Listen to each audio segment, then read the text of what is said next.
Hi, everybody. As you're entering, we're going to give people a couple minutes to enter and settle in. I'm patching in from Seattle, Washington. I wouldn't mind hearing a little bit about where you all are broadcasting from in the chat. Calling in from San Francisco. Ah, welcome, Erica from San Francisco. India, Florida, New York City, Ashley, welcome. Jose, Florida. Abe, India. All right. Last, Denmark. Victor's from Brazil, all over the map. Cool. Well, MBA adcoms love international applicants, that's for sure. Arnab from India.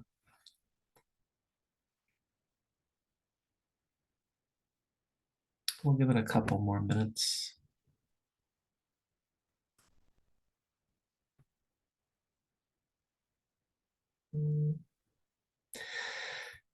Yeah, if you are from anywhere outside the US, that's obviously something that the business schools value if you can leverage it properly. We might get into that a little bit. I'll wait a couple more minutes.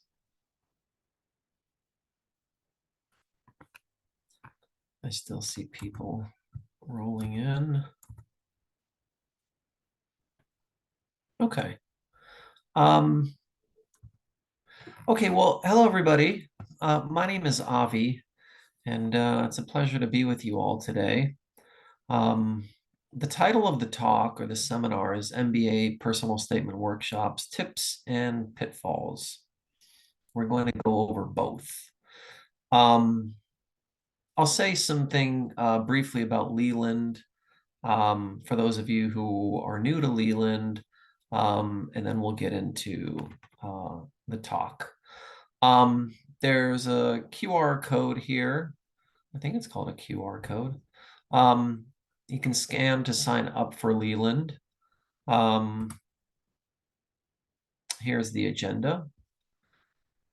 Leland overview, top 10 tips, and then a quick final word. A little bit about me. I have been in the admissions space for about 20 years, both behind the scenes in admissions committees. I graduated from Haas at Berkeley, and so this was a long time ago. MBA admissions has changed significantly, and I'll talk to you a little bit about that at the outset. And then I got into, I started at test prep doing GMAT and GRE. Before that, I was on the admissions committee over at Berkeley. And then after being the head of test prep faculty training at Kaplan, I spent 7 years at USC as their head of test prep and admissions consulting in the International Academy. So I know my way around MBA admissions, and it has changed over the years. I'll talk to you about that in a second. For those of you who are interested in purchasing time with me, you can use this code to get 10% off hourly coaching or packages or test prep tutoring or whatever you like. How has it changed? Well, first let's talk a little bit about Leland. So Leland is a relatively new platform. It's a few years old, and it's grown really, really fast. And that's thanks to the caliber of coaches and the results that clients are getting with those coaches. I've, like I said, been in this space for many, many years, for decades. And for my money, Leland has been the single best platform for coaching for higher ed, MBA that I've ever seen. The caliber of coaches is unparalleled. So you're in the best of hands, whoever you choose to work with at Leland. Okay, so real quickly, the type of help you can get at Leland, whether it's test prep tutoring, application strategy, essays, resumes, LORs, interviews, and even industry-specific mock interviews and case studies for consulting, investment banking, interview prep, anything like that. Okay, top 10 tips. How has admissions at the business school changed? So when I first started, admissions was basically quantitative driven. What I mean quantitative is your quant stats determined whether you got in or out. If you had a high GMAT score, the GRE was not accepted at the time in business schools. If you got a high GMAT score and a high GPA from, a top 25 school, you were essentially going to get into one of the top schools. It was almost a given. Over the years, because of the surge of applicants, um, both internationally and domestically into business schools, they've changed their admission criteria, less focused on quantitative factors, i.e., test scores and GPAs, and more holistically looking at the qualitative aspects of the application, primarily the essays. And when I say the essays, I'm using plural, right? Everybody thinks of the personal statement or the statement of purpose. That's a term that's used for PhD programs, not for MBA applications. Most business schools, not all of them, but most business schools have multiple essays. Okay, there's a career essay, there's a leadership essay, a diversity essay, and sometimes there's uh, a playful essay. For instance, Stern, NYU, asks you to post 6 pictures in your application and then use a tagline for those 6 pictures and then use 3 sentences to explain why those pictures are meaningful to you. There's a lot of questions like that among the different schools. So it's not essay, it's essays. And you'd be surprised at some of the prompts, okay? Because they want you to showcase your personality and who you are. So the evaluation process in admissions committees, especially at the top schools, is much more holistic now. Letters of recommendation are used to much greater effect than they used to be. Letters of recommendation used to be standard. If you submitted them 15 years ago, it was great. They read them, and if they said that you're wonderful to work with and you were wonderful in class, that's all you needed. Now, if it just says that you're wonderful, the letters of recommendation, that works against you. Okay, they're looking for recommendations that are very three-dimensional and contain a lot of depth to your relationship with this person. And in fact, the really good ones also talk about your weaknesses and why an MBA would round out those weaknesses. So don't look at the LOR. Oftentimes I'll get clients and they'll say, oh man, don't worry about it. My boss is going to let me write it myself, and then he's just going to sign off on it. Red flag immediately for me. First thing I say is, let me see what you write. For several reasons. Number one, you want the tone to be different than the tone of your essays. Otherwise, they'll tell that you wrote it. And the admissions committees are much more sophisticated than you think they are. They can tell if you wrote it. Number two, if you usually write your recommendation letter, you're just going to brag, and that's not what they're looking for. So let's get into more specifics. But broadly speaking, the admissions process is much more holistic than it used to be, much more three-dimensional. What does that mean? Well, it means several things. First of all, we talked about it. The personal statement, the essays, okay, are the most important part nowadays of your file. And that's true for the top 25 schools, okay? It's just the way it is. So what does that mean for you? Well, several things. Number one, if you're not a great test taker, this should be good news for you, okay?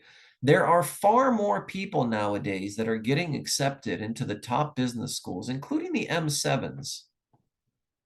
By the way, does anybody know what M7 stands for in the chat? Major 7, Jeffrey? Good guess. Wrong. A good guess. Close, but no cigar. Close. Yeah, Harvey. It's the Magnificent Seven, right? Sloan, Booth, Stanford, Harvard, all those big name schools, Columbia, um, Kellogg. So the Magnificent Seven, those are the schools, and there Erica put up the graphic. Okay. Wharton, of course. Okay. So what it means is that if you're not a good test taker, or if your GPA is underwhelming, let's say you took the first 2 years of college and you just weren't serious about it, okay? And your GPA is a 3.1, 3.0, 3.2, 3.3, and you want to apply the M7s, don't be talked into believing that you can't apply competitively. You can. You just need to refine your story and sharpen your talking points to the point where your essays really shine in the eyes of the admissions committee, okay? So tip number one, plan ahead. It's pretty self-evident. You might be thinking to yourself, let me remove this or relocate it. You might be thinking to yourself, why did I waste my time, Avi, on this seminar for you to give me the tip to plan ahead with an exclamation point? I know that already. Well, let me talk about some nuances and subtleties about planning ahead. I don't mean plan ahead by starting your essays a few weeks beforehand. I mean really plan ahead, okay? You should be taking your GMAT and GREs now, okay? Between March, April, May, June. Because starting in June and July, you really want to start planning your applications, finalizing your school selection list. That's when prompts for essays are released. Don't start writing it beforehand because they oftentimes switch out their prompts. However, there's a lot of preliminary work you can do. Anybody who's interested in some brainstorming guides that I have and templates to help you begin to think about how to shape a narrative for various essay prompts, you can message me afterwards and I'll send it over. So number one, do I know precisely where I'm going? The answer to that is no for every human being that's ever existed, right? I don't know precisely where I'm going. You don't. But the admissions committee wants to know that you've given it some thought, okay? And how much thought you've given it, okay? So why do you need a MBA to get where you're going? Do I know precisely how to get there? This question should be a yes, okay? In order to get to where I'm going, and you could have options. Maybe I want to get into product management, entrepreneurship, nonprofit, healthcare, whatever it is, okay? Have you thought about it? And does each branch that leads to that career choice require an MBA for you to maximize the chances that you're successful? More specifically, does it require a Wharton MBA, a Darden MBA, a Tuck MBA? Okay. So you need to begin thinking about it because these are not easy questions to answer. Everybody wants an MBA, everybody that's applying. They're like, yeah, I want to go to, Harvard Business School. I want to beef up my skills, build a network, optimize my chance and make a pivot. Those are the big three: make a career pivot, build my network, and beef up my leadership skills. They get that from everybody. When I say precisely, I mean sharpen that, okay? And like I said, there's templates and brainstorming guides that I use with my clients just to get a better idea of their career vision, why they want an MBA. You need to be able to answer why you want an MBA in very thorough detail, beyond just sharpen leadership skills, build a network, and make a career pivot. You understand the motivation of the business schools, okay? So not only understand your motivation, but understand their motivation. So who gets in and why? Who gets in? It's not people that want an MBA. It's people that need specifically a Sloan MBA or a Stanford MBA or a Ross MBA. And in order to convey that or communicate that you understand why you're a match for that specific MBA program. By the way, what does that mean? It means you can't scrub out the word tuck and replace it with Sloan in your essays. If you do that, it's the kiss of death. I see it all the time. People repurpose essays for different schools. The MBA admissions committee members, it's a small little inner circle. They talk to each other. They attend the same conferences and seminars. They know each other, okay? And so they're very, very familiar with the subtle differences in among the different schools and how they evaluate applicants, as well as the different prompts for the applications. So if you don't know how to answer the different prompts among or across the different schools' applications, I guarantee you that they're going to be able to sniff that out, that you either repurposed essays or just scrubbed out Harvard and put Stanford in there, okay? That's why I said plan ahead. This is not a simple, easy exercise, okay? There's a lot of different essays you need to write, and you need to shape your narrative specifically to customize it for each school that you're applying to, okay? Otherwise, it just looks like you're phoning it in as a backup school, okay? So if you look at this diagram here, where I've been, where I am, where I'm going, that is the connection you need to make for the business schools to show that you understand their motivation.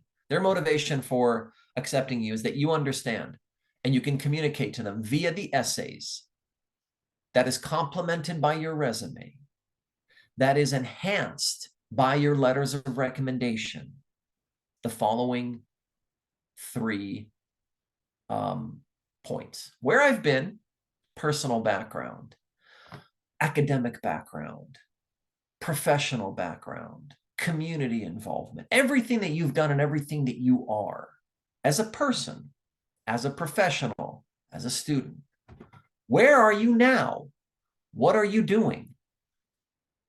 Why do you find it fulfilling and meaningful? Why do you think now is the time to get an MBA? And then where I'm going. What do you want to do with the Stanford, Harvard, Darden, whatever MBA? You need to make that connection for them. Where I've been, where I am, where I'm going. Okay? In order to, you know, and if you ask people who have not yet started this very deep dive into these questions, they'll answer it for you, but the answer will be very superficial. Okay? And for superficial answers, if you're applying to superficial schools, I shouldn't even call them superficial schools. You know, schools in the top 100, top 75. These are schools that are strong. There's strong programs there. They're just not as selective. So they don't read the applications as closely and they're not as picky, okay, obviously with who they choose. So these questions need to be refined and sharpened. So I put here tip number 4, write the way you speak. Avoid fake fancy. You know, most of you know this, but I read a lot of first drafts. And by the way, first drafts are just that. So please remember, you can't write these essays in a week. I have people who are English majors and history majors who pretty much wrote for a living in their academic career in school. And the essays that they submit, the first drafts, are just not going to cut it, you know, for the applications. You need to really find your voice as not only as a writer, but as a writer for MBA essays. It's a very specific type of writing, okay? So that takes many, many drafts. You know, the average number of drafts I work with my clients is usually 6 to 8. Honestly, 6 to 8 major overhauls of drafts, to the point where that first draft usually contains maybe 10 or 15% of what's in the final draft, okay? So avoid being super fancy. That's usually a dead giveaway that you have no idea what you're talking about and you haven't fleshed out your ideas. Here's an example. My inexorable desire for supremacy in my field led me to search far and wide for the solution that would ultimately prove foolproof. Okay. A lot of big bloated words and ideas there. But look at example 2. Before you've already read it, but let me point something out that's even more crucial. You have roughly, on average, between 250 and 400 words to write your essays. That's typically, on average, the word count. Sometimes less. Sometimes it's 125 words, 150, 250, 400. On the upper end, 500. There are schools that include 750 words, but it's usually under 500. That's about 20 sentences, 25 sentences, maybe 30. In some cases, 10 to 12 sentences. Each sentence, why do we take so many drafts when I work with my clients to put these essays together? Because each sentence needs to pack a punch. Every single sentence, you can't waste a single word. And that takes time, okay? I used to write scripts, screenplays. And when you write screenplays, the reason why it takes so many revisions is because the movie needs to be an hour and a half to 2 hours. Every single word needs to count. So you need to cut. That's the name of the game. So look at example 2 and look how much it says. I hate to admit it, comma. Look at those 5 words. Just those 5 words tell me something about the speaker, about the applicant. I hate to admit it, they're being vulnerable, okay? They're about to admit something that's a failing of theirs, maybe, or a personal weakness or an area they need to improve on, okay? It already tells me something about them, okay? The way you construct sentences, the way you use transitions, okay? It's not therefore, nevertheless, in addition to, these are great transition, but you want to use ones that are more impactful, ones that pack a punch, ones that reveal, ones that are more revealing about you, okay? Moreover, furthermore, all of these fancy transitions that we all learned in high school English class. Sure, we use them, okay, and they have their place. But you can tell if somebody has used 8 drafts, okay, and worked with somebody to refine their essays, because every single phrase counts. I hate to admit it, but I can be a perfectionist at times. I mean, that told me a lot. Told me a little bit about their character and that they can be vulnerable about it. Still, it served me well when I was charged with finding the only existing solution to our website malfunction.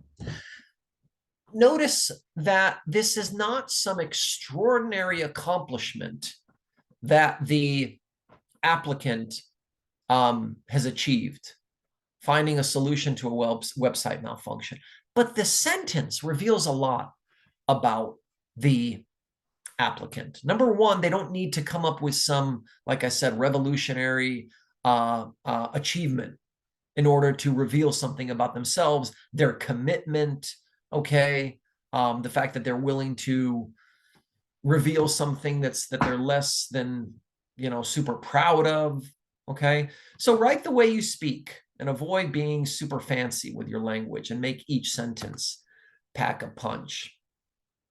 Most people are thinking, okay, my leadership stories, I did this, I did that, I did this, I did that. That's great. That's your resume. But your essays are about the why. The most common essays that admissions committees receive that they tell me that they absolutely hate is when the essay is basically the resume in narrative form, okay? A story of your resume. They don't care so much, although it is relevant. What you've accomplished is relevant. Your essays need to talk about why you were motivated to accomplish it. Why was it meaningful to you? What impact did it have on your desire to pursue an MBA? What did it reveal to you about yourself and your professional shortcomings that led you to the decision to get an MBA? Okay. So a good exercise is to list, in one of the brainstorming guides and templates that we use is list your 3 accomplishments, list your 3 leadership positions, list your 3 community involvement positions, list your top 2 academic accomplishments. It could be that you got an A in a class that you hated, okay?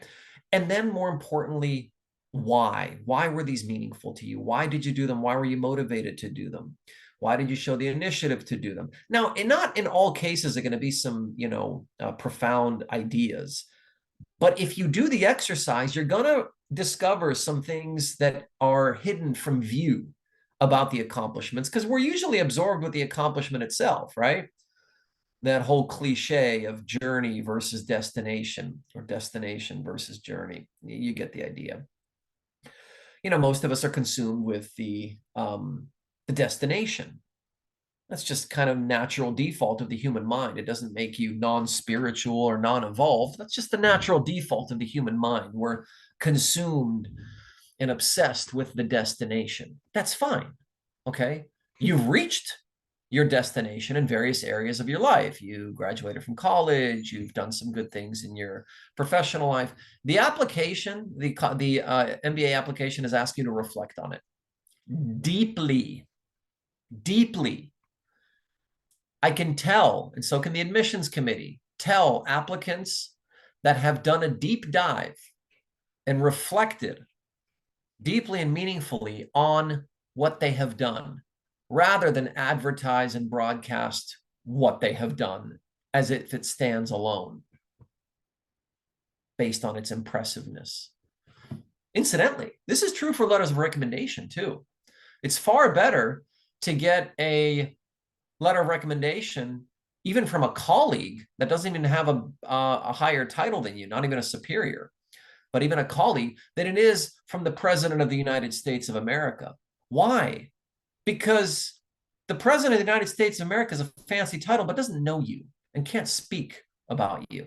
So, whether it's from your CEO or CFO, or from just your direct supervisor, or even a colleague, okay, that you've worked on many projects with, that can speak to your initiative, your commitment, your dedication, your intelligence, all of these things, maybe even your shortcomings, okay?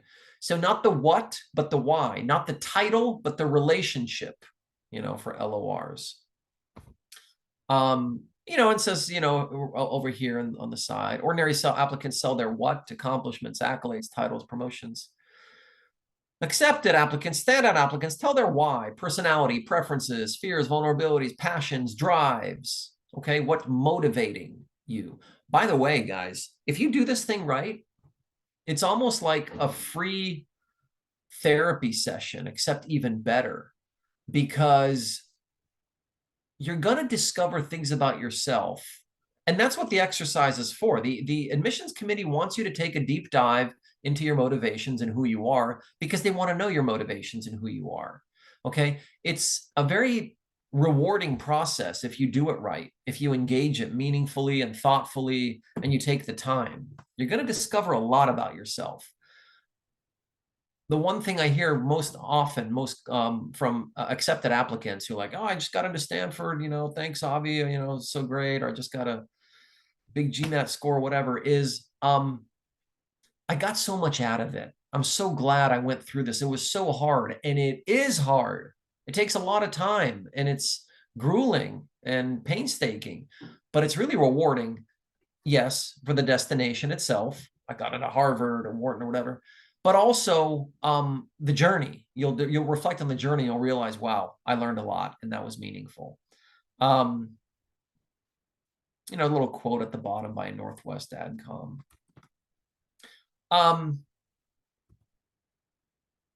So this is a direct quote from one of the greatest writers that our nation has ever known, Hemingway.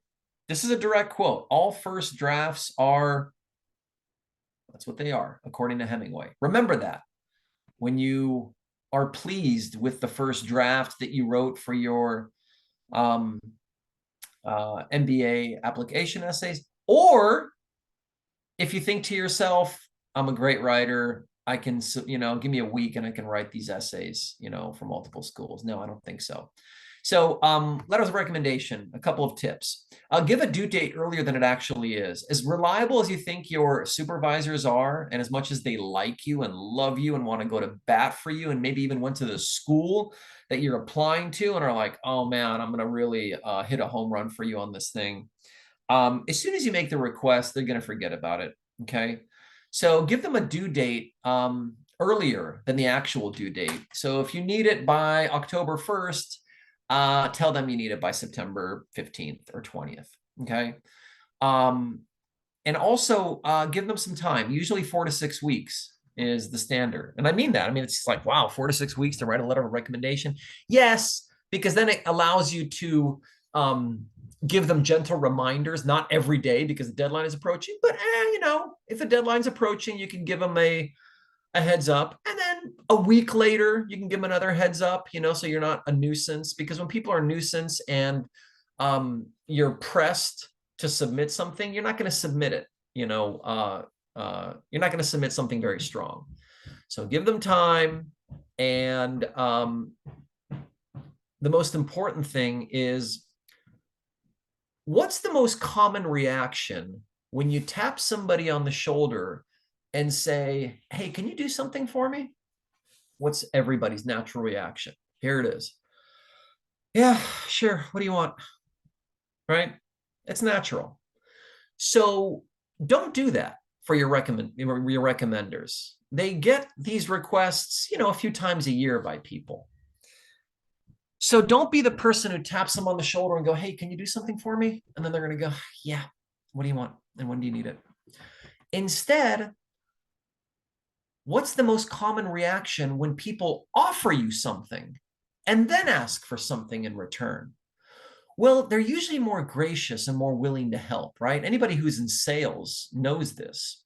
The first rule of sales is offer something of value before you ask for the sale, right? Offer something of value. So you want to have a very workable draft. It doesn't have to be a final draft, but a very workable draft of your personal statement and your resume. And then, there's an email template that I offer my clients, but it's something to this effect when you email them.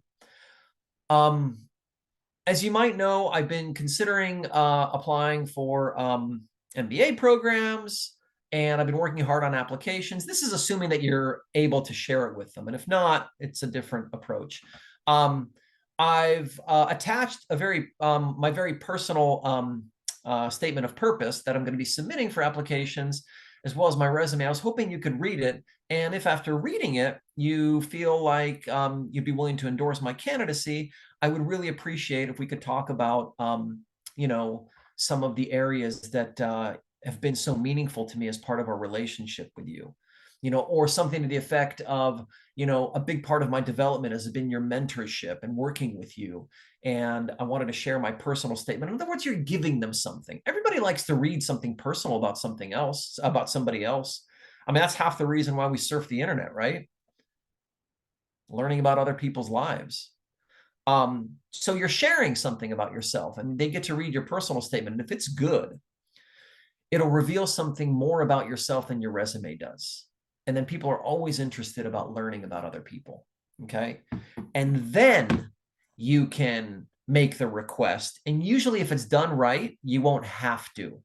They'll eagerly say, oh, I'd love to. I'd love to. It was so great to read your essay. I didn't know all those things about you. I'd love to. And then you can sit down with them and coach them on what it is. Usually with my clients, I'll put together a brag sheet, okay, of elements from your essay that you want them to talk about, so that the letter of recommendation enhances the essay and they play off of each other. Each element of your application needs to play off the other one, okay?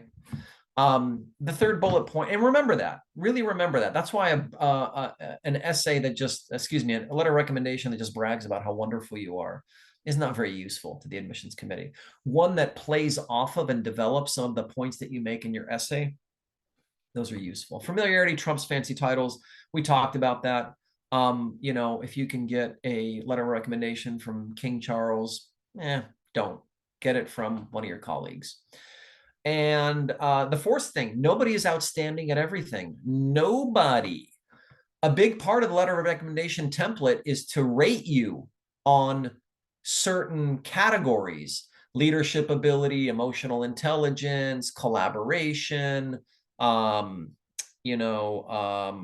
intelligence, I think emotional IQ, all these things. And then it's like top 2% of anybody I've ever worked with, top 5%, outstanding, excellent, needs work, average, subpar, all of these ratings.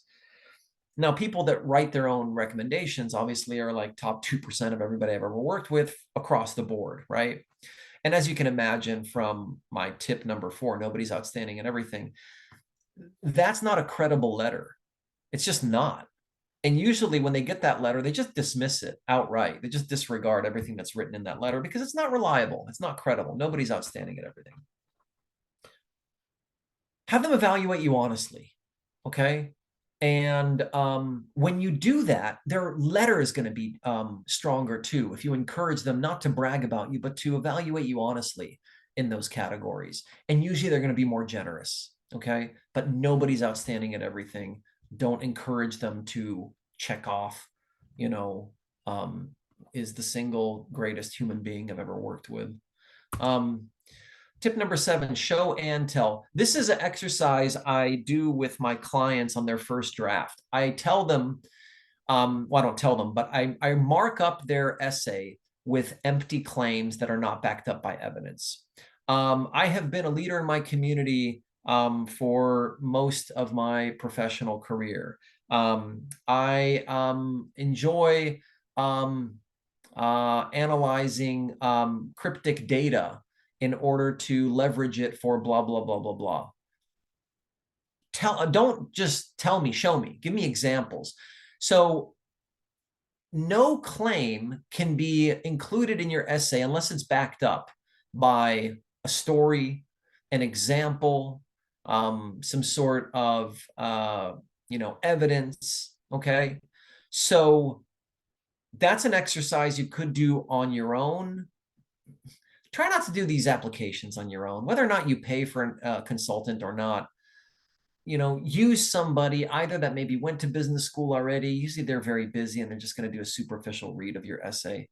But a second set of eyes, trained professional expertise, it helps a lot. I always tell my clients, if I can't multiply your chances of admission by 3, 4, 5x, I usually won't take clients on, okay? I work with about 25 to 27 applicants a year, simply because it takes a lot of time. If this is done right, it takes a lot of time to do it properly. So show and tell. Scrub your essays for any empty claim you make that doesn't contain a story to substantiate it. So this might surprise you. It says personal statements are a science, not an art. Okay, so this isn't a creative writing exercise, okay? It is an essay that needs to hit certain beats that the admissions committee is going to be looking for, okay? Certain elements that are either there or they're not there. And we can't go over all of them, okay? But one thing I will say is your opening statement needs to be an attention grabber. And most people know this. Anybody in sales know this. Anybody who's a writer knows this. But never, ever, ever, ever, and you'd be surprised how many people commit this error, answer the prompt directly. What is your favorite thing to do when you're not working? That was one of the prompts a few years ago from, it was either Kellogg or Darden.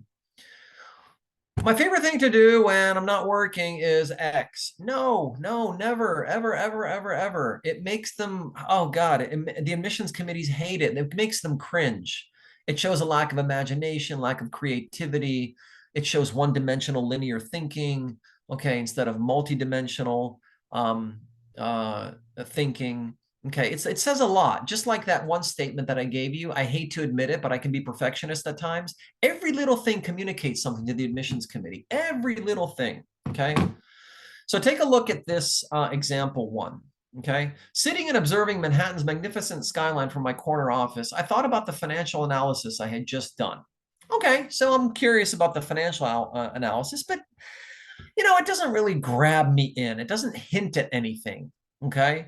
Okay, this guy's a financial analyst. There's some sort of, banker or whatever, and he's going to talk to me about why that's important to him. Okay, great. So look at the revision. And this was a woman who was fascinated by the emerging importance of data in the world. Okay, and she was she worked in data analysis. Okay, and she had a computer science background.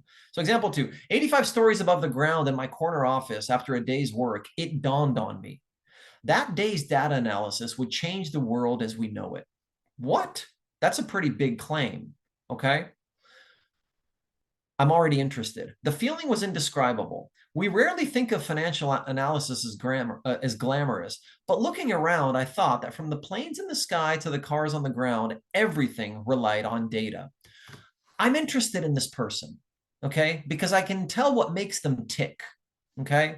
They're probably a computer science person. They're super fascinated by data, and I want to know more about why it's important to them, why they feel an MBA would be the right time for them now, given the fact that they're sort of a data nerd, okay? How they see the future, okay? Like there's a lot of questions that I want answered here. It's a really, really compelling way to start a story.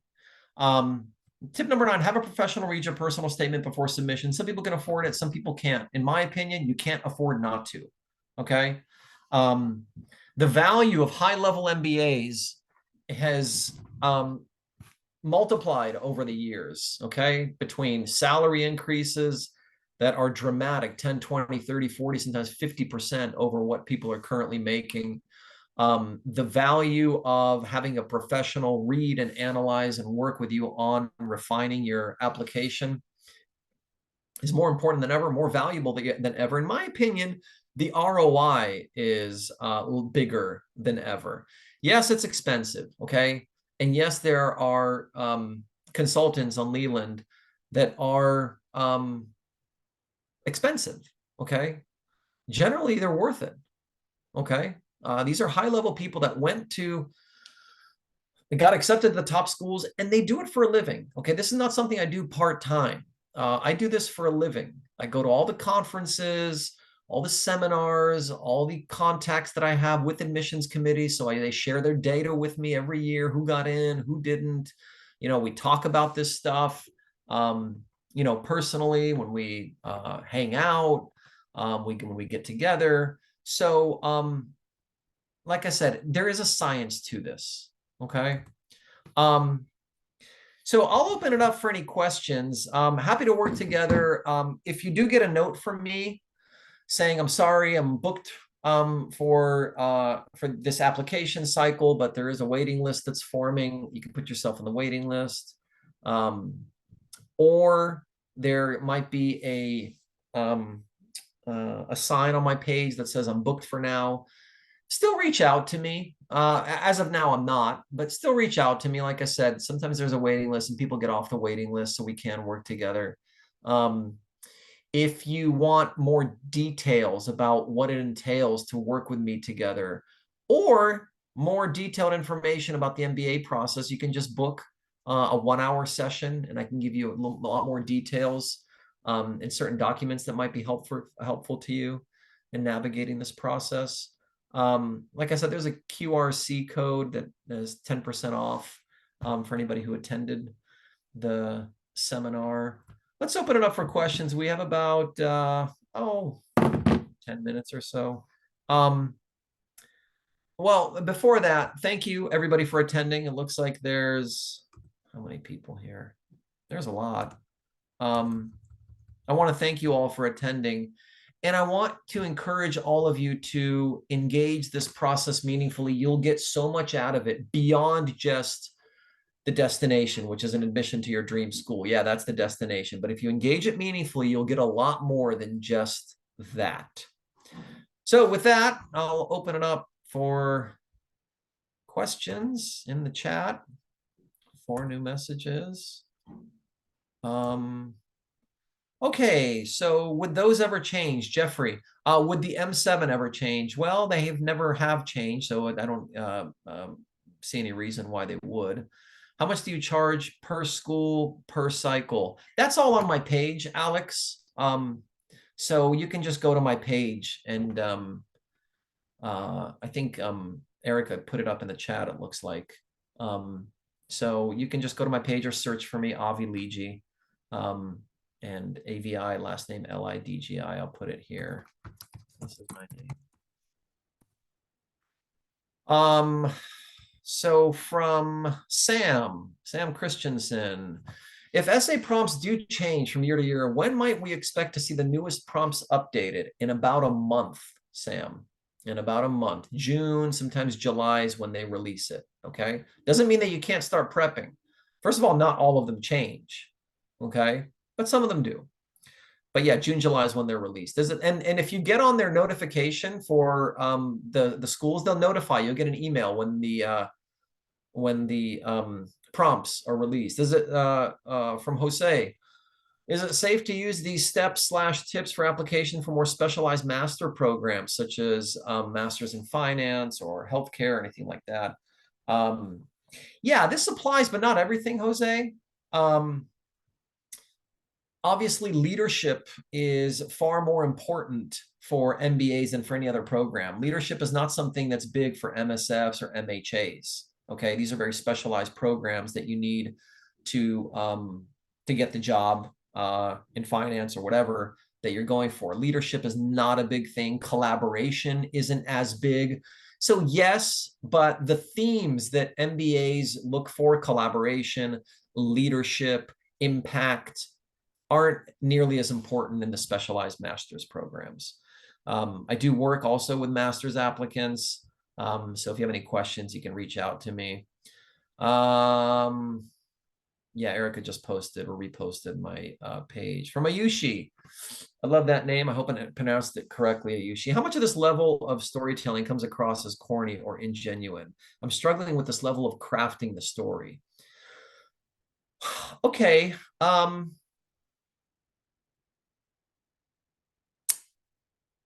I want to answer this. If it's corny or well, look, I'll take them one at a time, Ayushi. If it's ingenuine, you just haven't done as deep a dive into your motivations, into your personal history that you need to. The good one, if you read any of the people, the applicants who got into the M7 schools, you'd know who they are based on the application. You'd know a lot about them. If it's ingenuine, you just aren't doing it right. There's something off.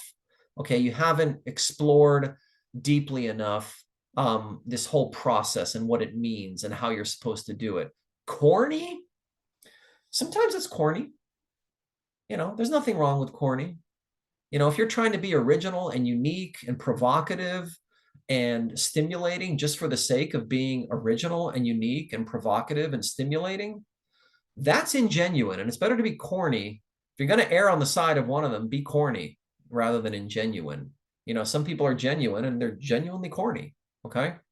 So I don't know if that answers your question, but the broad answer is if you do it right, if you're refining your vision, if you've done a deep dive into your personal background and history, it'll be neither corny nor ingenuine. I know you mentioned it, Jeffrey says, but can you walk through an ideal application timeline for round one?